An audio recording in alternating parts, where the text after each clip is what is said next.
దేవునికి మహిమ కలుగును గాక. ప్రియులారా, ఉదయకాల సమయంలో మీ అందరికీ వందనాలు తెలియచేస్తూ ఉన్నాను. దేవుని వాక్యాన్ని ధ్యానిందాము. పేతురు గారు వ్రాసిన 2వ పత్రిక 1వ అధ్యాయము 17వ వచనము నుండి చదువుతున్నా. ఆయన మహాత్యమును మేము కనులారా చూచిన వారమై తెలిపితిమి. ఈయన నా ప్రియకుమారుడు, ఈయన యందు నేను ఆనందించుచున్నాను అను శబ్దము మహాదివ్య మహిమ నుండి ఆయన యొద్దకు వచ్చినప్పుడు తండ్రైన దేవుని వలన ఘనతయు మహిమయు ఆయన పొందగా మేము ఆ పరిశుద్ధ పర్వతము మీద ఆయనతో కూడా ఉండిన వారమై ఆ శబ్దం ఆకాశము రాగా వింటిమి. ప్రియులారా, ఉదయకాల సమయంలో పరిశుద్ధాత్మ దేవుడు మనందరితో మాట్లాడుచున్నారు. ఇక్కడ అపోస్తుడైన పౌలు ఈ పత్రిక రాస్తూ ఈ మాటలు తెలియచేస్తూ ఉన్నారు. ఏమనగా, ఆయన మహాత్యము ఎటువంటిదో మేము కన్నులారా చూసాం. ఆయన మహాత్యం అంటే ఈ భూలోకములో ఉన్నప్పుడు ఆయన సామాన్యమైన మానవునిగానే ఉన్నారు. కానీ ఆయన ఉన్న ఆ పరలోకపు స్థానము, ఆయన ఉండే స్థానాన్ని బట్టి చూస్తే మహాత్యము కలిగిన వాడు, ప్రకాశించు తేజస్సు కలిగిన దేవుడు ఆయన.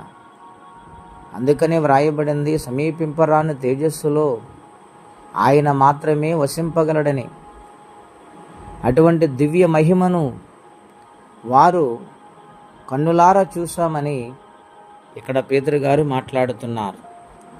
చూడటమే కాదండి, ఆకాశం నుండి ఒక గొప్ప శబ్దం వారు విన్నారు, గొప్ప స్వరం వారు విన్నారు. ఏమిటంటే, ఈయన నా ప్రియకుమారుడు, ఈయన యందు నేను ఆనందించుచున్నాను.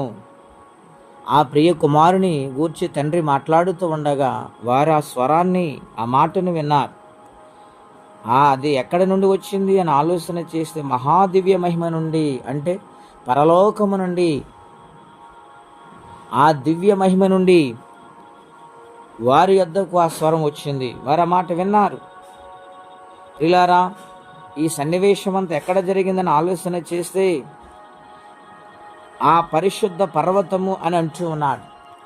పరిశుద్ధ పర్వతం అనగా సువార్త భాగాల్లో మనం చూసినప్పుడు రూపాంతరపు కొండని, ఎత్తైన కొండని, ఆయన అక్కడ ప్రార్థించినప్పుడు ఆయన ముఖ ప్రకాశము మారిందని, ఆయన వస్త్రములు ఈ లోకములు ఏ చాకలి ఉతకలేనంత తెల్లనివిగా ఉన్నవని ఇక్కడ దేవుని బిడ్డలారా సాక్ష్యం ఇస్తూ ఉన్నారు పేతురు గారు.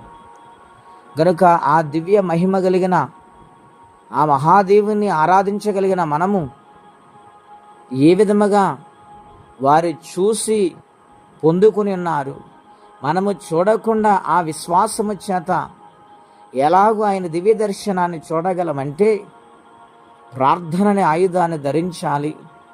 ఎక్కువ సమయం ఆయనతో సహవాసము చేసినప్పుడు ఆ దివ్య దర్శనాన్ని మనం చూడగలుగుతాం.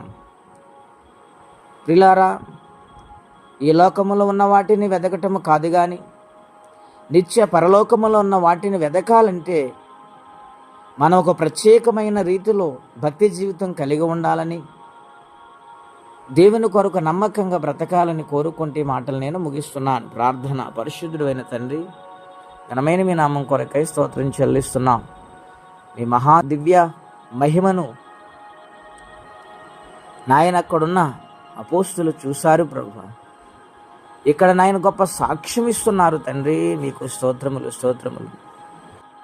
ప్రతి సమస్యను విడిపించమని, ఈ దినమ దీవెనకరంగా మార్చమని యేసుక్రీస్తు వారి పుణ్యనామమున ప్రార్థించి వేడుచున్నాము తండ్రి.